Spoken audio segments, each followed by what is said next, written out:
Simba kwenye mashindano ya kimataifa Kabwe amecheza mechi 3, alama 0 mpaka sasa. Wewe unadhani changamoto iko wapi Kabwe? Changamoto kubwa ya Simba Sports Club ni wakati. Kwenye wakati ndo kumegawanyisha mambo tofauti. Kwenye wakati kuna shida ya viongozi na kuna huo wakati wenyewe, kwa sababu wakati umegawanyika kwenye eneo la viongozi, kwa sababu viongozi ndo wanafanya sajili ambazo zinafanya timu ipate matokeo mazuri. Simuona vizuri. Wakikosea viongozi kwenye kufanya sajili, kwenye kufanya recruitment za benchi la ufundi, simuona vizuri. Obvious timu haiwezi kufanya nini? Haiwezi kufanya vizuri. Lakini kuna kitu kinaitwa wakati. Inawezekana huu sio wakati wa Simba. Simuona vizuri. Huu sio wakati wa Simba. Simba kwenye miaka 4 ambayo walikuwa wanafanya vizuri, sio kwamba viongozi walikuwa hawafanyi makosa. Walikuwa wanafanya makosa. Kuna baadhi ya maeneo walikuwa wanasajili ovyo. Hawa watu wa 10% walikuwepo. Simuona vizuri. Kila kitu kilikuwa kinafanyika kama jinsi ambavyo kinafanyika hivi sasa. Ila ulikuwa ni wakati wao. Na kuna baadhi ya sajili walizisajili kwa wakati sahihi. Mfano sajili ya Luis Jose Miquissone, sajili ya mtu kama Chama kwenye ubora wake, wakina Medi Kagere, simuona vizuri. Mpaka kuja lile kundi la wachezaji wote ambao waliipa mafanikio Simba Sports Club kwa miaka ile 4. Wakati ulikuwa ni sahihi. Hivi sasa Simba wana struggle kwa sababu ya wakati. Unasema wakati wao umeisha au? Hivi sasa huu sio wakati wao. Na ndio maana kila wanachokigusa kinageuka kuwa jiwe badala ya kugeuka kuwa dhahabu. Kwenye maisha kuna kipindi unaweza ukafanya kila kitu sahihi na usifanikiwe. Lakini kuna eneo unaweza ukawa unafanya vitu ambavyo sometimes hata sio sahihi, ukashangaa unafanikiwa. Simuona vizuri. Wakati hapa sasa inaonekana kabisa sio wakati wa Simba. Kitendo cha kufanya vibaya kwenye klabu bingwa barani Afrika kinakuonyesha kabisa ishara zote ya kwamba inawezekana Simba huu sio wakati wao. Endapo kama watafanya sasa mapinduzi, kwa mfano kwenye kundi lao wana alama 0. Anayeongoza ni Stade Malien mwenye alama 7. Fikiria. Kwenye kundi ambalo watu wengi walifikiria kwamba Simba Sports Club na Esperance de Tunis ndio watakuwa wa kwanza kuvuka kwenye hilo kundi, anaongoza Stade Malien. Tena Stade Malien ambaye alikuwa anaonekana ni kibonde, ambaye alikuwa anaonekana kwamba hawezi kuchukua alama yoyote kwa timu yoyote, yeye ndio anaongoza kundi na ana alama 7, hajafungwa mechi yoyote. Na cha kushajihisha zaidi na cha kuchagiza, alienda kupata sare Stade Ahmad Aghreb pale Tunis. Simuona vizuri.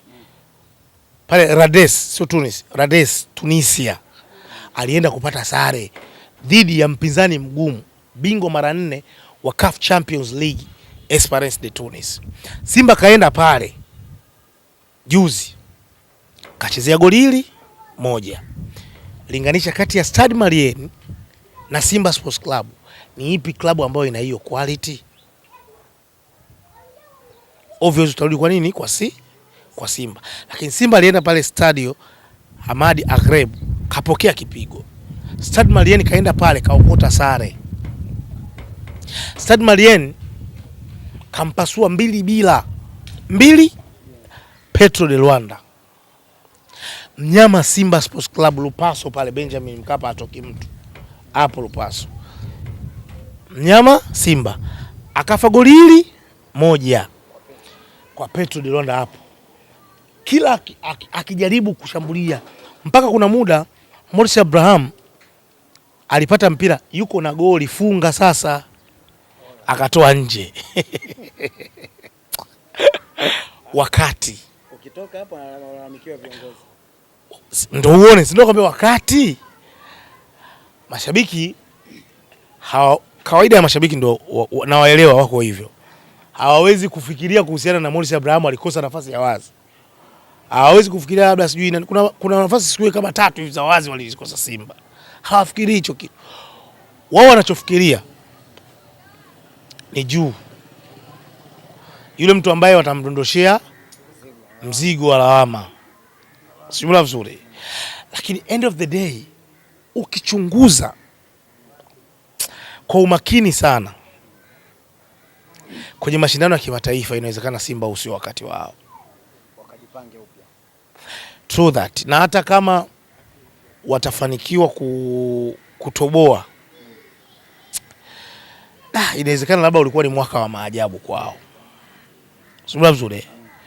Ila kuna dalili zinaonyesha kabisa kwamba huu sio wakati wa Simba kwenye mashindano ya CAF Champions League. Ni kama kile kipindi ambacho waliendaga mpaka robo finali, alafu wakarudi wakatolewa na kina Luis Jose Mixon. Wakatolewa kwenye hatua siyo ya awali, mapema kabisa wakatolewa. Simula vizuri. Na hiyo haiji bahati mbaya. Inakuja kwa sababu kuna mistakes ambazo wanafanya viongozi, na kuna baadhi ya vitu ambavyo unakuta sometimes vinaangukia kwenye benchi la ufundi. Lakini hivi sasa ni wakati na uongozi. Hivi ni vitu ambavyo vimeifelisha Simba mpaka kufika hapa. Wakati na uongozi. Ukizungumzia uongozi unamaanisha yupi sasa? Maana kipa pana magoli, pana Mangungu, pana Mo mwenyewe. Ni wote, uongozi wote. Sababu Simba inaongozwa na bodi ya wakurugenzi. Sio vizuri. Kwa hiyo kama timu haifanyi vizuri, huwezi kumdondoshia lawama Mangungu peke yake. Kwa sababu Mangungu kuna baadhi ya maeneo afanye maamuzi yeye. Sio vizuri. Kuna vitu vichache sana ambavyo Mangungu anaweza akafanya maamuzi. Lakini maamuzi makubwa na mengi yanafanywa na bodi ya wakurugenzi ambayo iko chini ya nani? Ya Mo Dewji, ambaye ni mwekezaji. Sio vizuri. Kwa mtu wa kwanza ambaye alipaswa kulaumiwa endapo Simba ikiwa inafanya vibaya alipaswa kuwa nani? Mo Dewji. Na hizi tetesi zinazosemwa hizi kuhusu Mo, mara apokee simu, mara hudumii Simba, au ndio zinaweza zinachangia hata Simba kufanya vibaya kimataifa? Inawezekana. Ni kwa sababu tu kuna eneo ambalo timu ikifanya vibaya, mashabiki wanatafuta mnyonge wao wa kumtupia lawama. Alafu wanahisi wakimtupia lawama labda tajiri Mo anawezekana akaisusa, akaiacha timu ikarudi kule ambapo ilipotoka. Sio vizuri. Nawaza hivyo. Lakini ukiniuliza mimi, Simba ikifanya vibaya, wa kulaumiwa ni Mo Dewji, kwa sababu yeye ndo kabeba maono ya klabu ya Simba Sports Club. Kwa hiyo kama wa viongozi wa chini wanafanya vibaya, yeye ndo wa kuwajibisha. Lakini bwana Mo Dewji anafanya hivyo, obvious unagundua kwamba hafanyi hivyo. Na hata akiwawajibisha baadhi ya viongozi, cycle inakuwa ni ile wanarudi pale. Sijui umeelewa vizuri. Kwa hiyo unaweza ukamfanya Mangungu kuwa mbuzi wa kafara, lakini end of the day tatizo lipo juu zaidi, juu yake yeye. Of course inawezekana labda yeye na yeye ana matatizo yake binafsi kama binadamu. Kwa mfano kuwajibu wanachama vibaya, anawajibu majibu ya mkato, shortcut. Sio vizuri. Kitu ambacho kibinadamu hata wewe ukijibiwa huwezi kujisikia vizuri. Hayo ni matatizo aliyokuwa nayo yeye Mangungu kama mwenyekiti wa Simba kwa upande wa wanachama. Lakini tukiwa wa kweli kabisa brother, tatizo la Simba linapaswa kutatuliwa kuanzia juu. Lawama zote za klabu kufanya vibaya na nini zinapaswa kuanzia wapi? Juu. Kwa tajiri. Ndio mzizi na mwarobaini wa kuweza kuinusuru Simba ilipo. Kabwe, twende kwenye mchezo wenyewe sasa, uliochezwa Simba na Esperance de Tunis. Kikosi bila shaka ulikiona, na sijui kama uliridhika na ile first 11 ya kocha. Hata nisiporidhika mimi, lakini kocha ndivyo ambavyo alivyoamua. Kitu pekee ambacho mimi kama ningekuwa sehemu ya benchi la ufundi la Simba ningeshauri kitu hichi. Wachezaji wapi ambao wamesajiliwa Simba Sports Club wanapaswa kuingia moja kwa moja kwenye kikosi kwa ajili ya kubadilisha ile mentality. Ukiangalia Simba kwenye mechi iliyopita ya Esperance de Tunis, eneo ambalo liliwasumbua kwa kiasi kikubwa sana ni eneo la creativity, ubunifu. Kama umegundua kitu, wakati yupo Dimitar Pantev, tuongee ukweli, kwenye mechi ya Stade Malien, kwenye mechi ya Petro de Luanda, Dimitar Pantev na Simba yake wali create a lot of chances. Nafasi nyingi sana Simba walitengeneza hapa Benjamin Mkapa. Nafasi nyingi sana Simba walitengeneza kule Mali. Sibla vizuri pale Bamako pale. Simba walitengeneza nafasi nyingi sana. Kilichokuwa kinakosekana ni kuziconvert zile nafasi kuwa magoli, ambapo wale viungo washambuliaji wakina Mpanzu, kina Morris, mpaka kuja baadaye wale washambuliaji wakina Soa walikosa magoli ya wazi. Tunakubaliana mimi na wewe. Lakini ukija kwenye mechi ya juzi na mechi nyingi kama mwezifuatilia za Simba chini ya Steve Barker, eneo la creativity linawasumbua Simba sana, ubunifu. Zile obvious chance ambazo tulikuwa tunaziona kwenye mechi za Dimitar Pantev hatuzioni hivi sasa Simba. Tuongee ukweli, kwenye mechi ya Esperance juzi, ukiacha nafasi ambayo Soa alipiga ule mpira ukaenda kumgonga golikipa wa Nandi wa Esperance de Tunis, kuna nafasi gani ambayo ilikuwa ni ya wazi ambayo ilitengenezwa siku ile? Tuongee ukweli, hakukuwa na nafasi yoyote ya wazi ambayo unaweza ukakaa chini ukamlaumu mshambuliaji, bwana pale ulikosa nafasi ya wazi. Kuna nafasi itengenezwa? Hakuna nafasi ya wazi iliyotengenezwa. Kwa hiyo unagundua kwamba mabadiliko ya benchi la ufundi yanaiathiri Simba kwa kiasi kikubwa. Sasa tatizo linaanzia wapi? Juu. Tatizo linaanzia wapi? Juu. Wanapofanya maamuzi yao, either kumrecruit kocha ama kumuondoa, huo wanazingatia nini? Wanafanya huo upembuzi ya kinifu kugundua bwana huyu kocha anatufaa ama hatufai? Huyu kocha tukimfukuza athari zake ni zipi? Huyu kocha tukimwajiri anaweza akatupeleka pale tunapotaka? Huyu kocha tulomtoa na huyu anayekuja wanafanana kifalsafa? Huyu kocha tulomtoa na huyu anayekuja anamzidi huyu zaidi na anaweza katupa kitu bora zaidi kuliko huyu alotoka? Ukiniuliza mimi,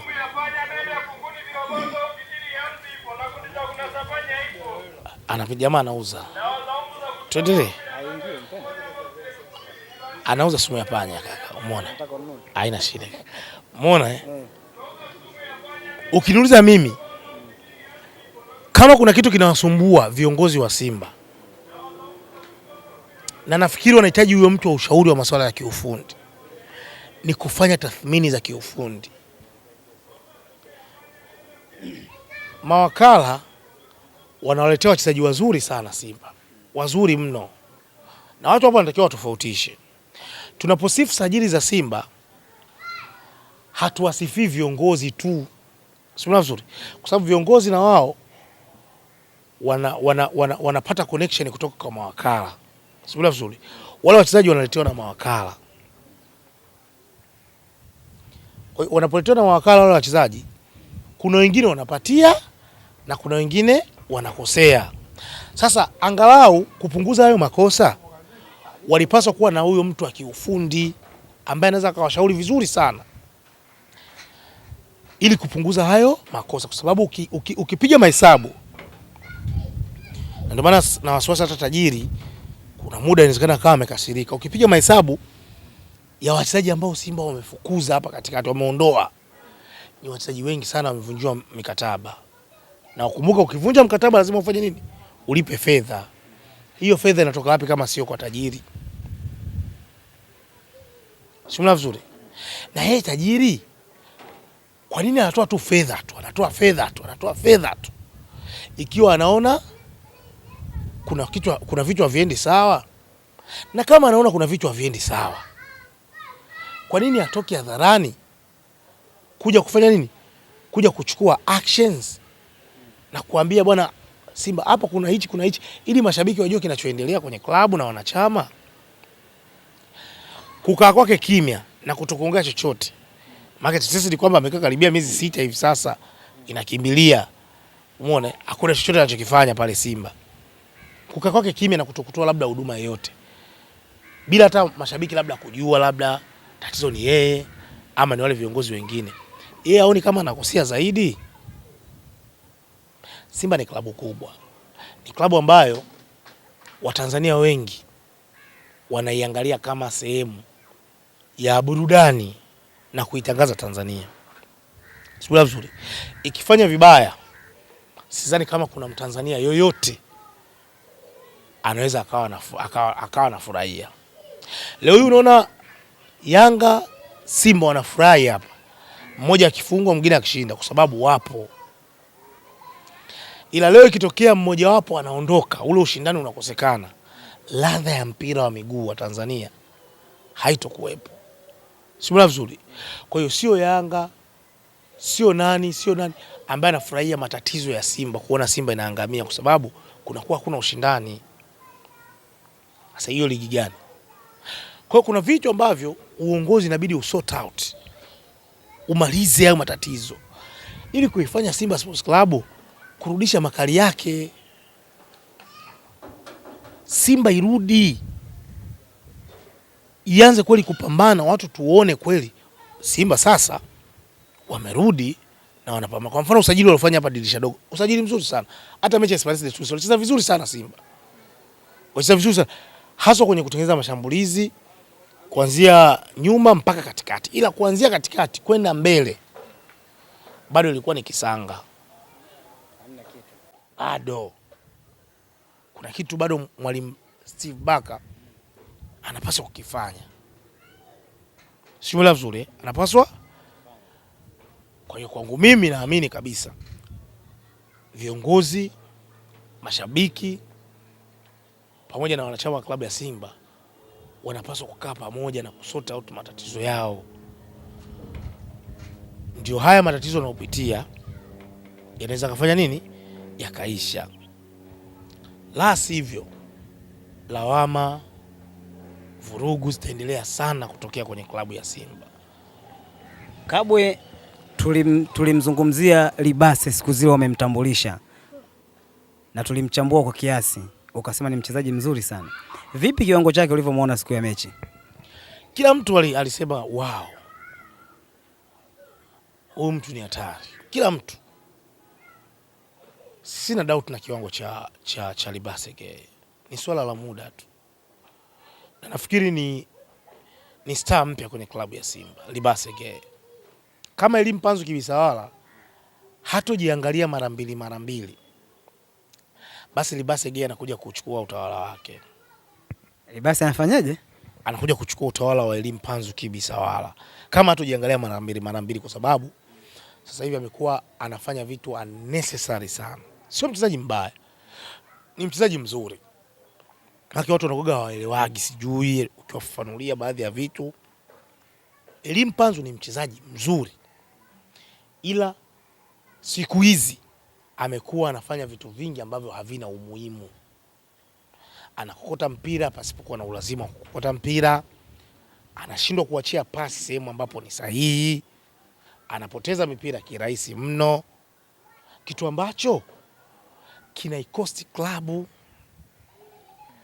Kwa jinsi ambavyo nilivyomwangalia Libase, yupo direct, ana passion, ana njaa ya mafanikio. Elie Mpanzu asipokuwa makini, Libase anakuja kuinyanyua nyota yake hivi na kusimama yeye pale Simba.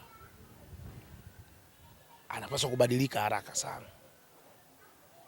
Danger man Libasege. Danger. Kwanza aogopi, anakufesi hivi, unajua vile. Anakufesi akiwa na dribble mpira hivi. Muogope mchezaji wa namna hiyo. Anataka kila kitu uwanjani afanye yeye. Ana hiyo passion. Hajiangalii yeye. Alafu kingine ambacho nilichogundua kutoka kwake, sio mvivu, sio abiria uwanjani. Kwenye kukaba anaenda kukaba.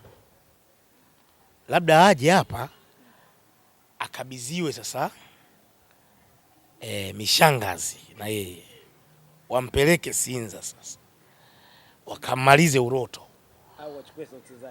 Au wachukue soksi zake. Wakichukua soksi zake ama wakamkabidhi mishangazi ya Sinza. Libasege tunaweza tukamshuhudia akawa kama Mutale au Elie Mpanzu hivi, kwa sababu Elie Mpanzu sijui nani anaenda kumpangishia Sinza sasa. Sinza bwana hatari. Lakini Kabwe hapo kwa Libase kuna video inatambaa sana toka jana mtandaoni. Bila shaka umeiona. Nimeiona, ule ni ujinga tu. Ni ujinga. Lakini unaona ni sahihi kwa mwanaume kufanya vile, kuvaa kile kitu kilichoonekana pale. Sasa yule ni Msenegali. Wewe ni Mtanzania. Wewe ndio sote madu. Subiri nikwambie kitu kimoja. Arsenal.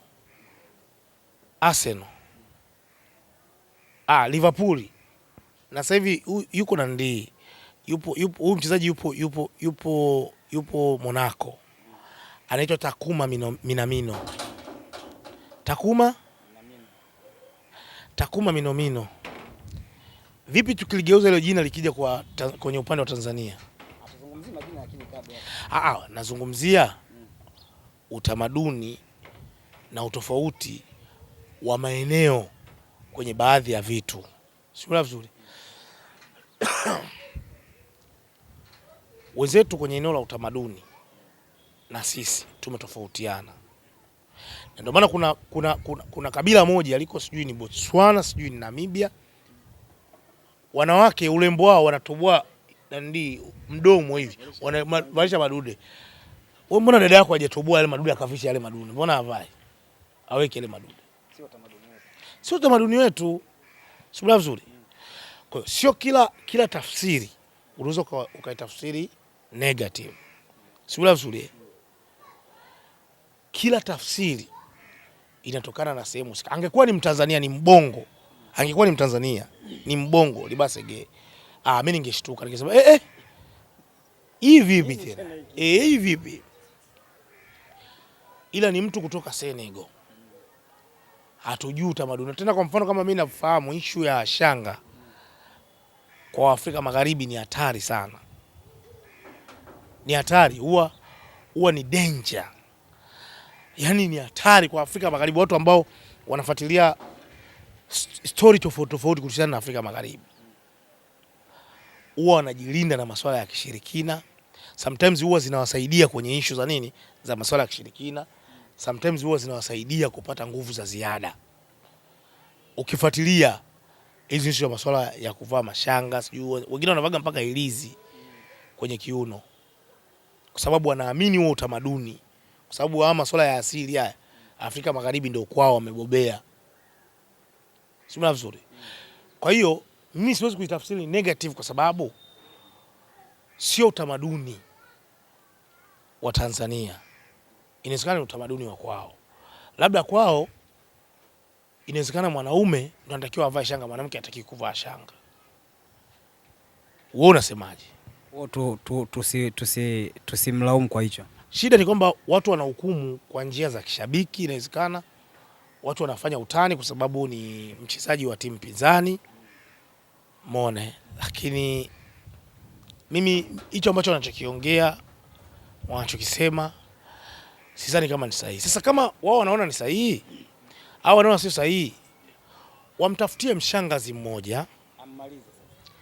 Sasa ndio hiyo, sinaona labda kavunjwa. Okay. Awathibitishie. Si ataendelea kuwepo hapa. Tutasikia, tutasubiri awe star yule. Subiri aishike Simba vizuri yule, aishike Simba ile. awe star yeye. Utaona hapa wakina official nani official nani wote wanakimbilia pale. Hiyo Simba Day hapa. Sijawahi kucheza hiyo Simba Day. Afu akawaka hivi. Uone kama kweli unayosema ni sahihi au mchukue dada yako unayemwamini mpeleke bwana. Nenda kathibitishe pale. Sawa Kabo, tuweke nukta kwenye hilo.